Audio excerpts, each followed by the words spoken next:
So, Jo, first of all, huge point that.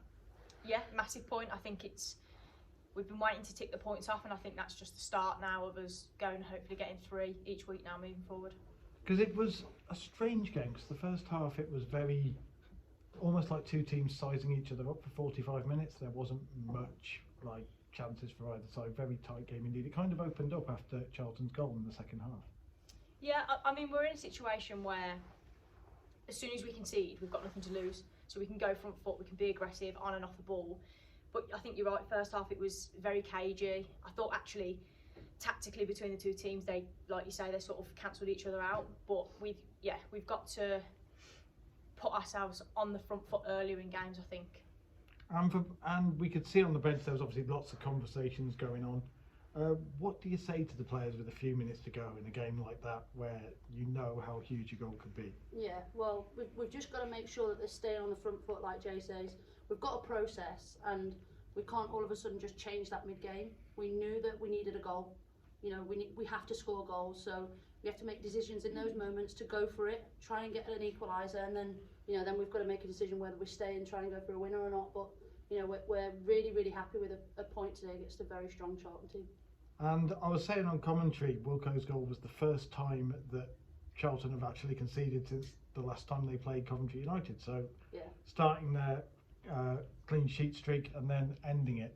What was it like on the bench when that ball hit the net? Because up in the stands it got very noisy. Yeah, I think it did the same down there, didn't it? You know, we're craving goals at the moment, so when they happen, we've got to celebrate them.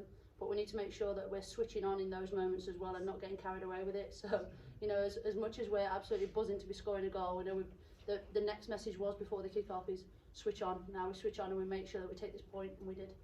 And another happy moment as well as the goal, Anna Wilcox coming back into the team and getting back onto the pitch for the first time since September.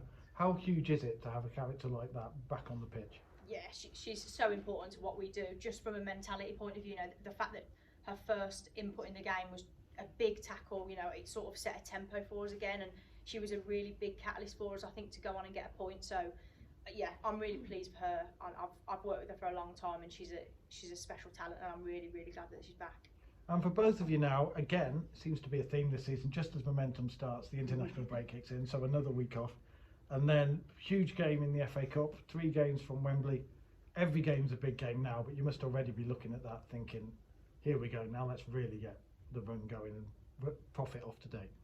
Yeah, I mean, like you say, we would probably like a game next week, but that's not the way it's happening. So yeah, now West Brom is our next game. That is the one that we're going to be focused on. And yeah, the FA Cup is important to us as a club, and as people, that's the one cup that I think people get excited about. So yeah, we have to be ready for West Brom, because they won't hand us the game. We're going to have to work really hard to get anything out of it. Thanks, Jay and Jo. Congratulations on today, and we'll speak to you again soon. Thank you.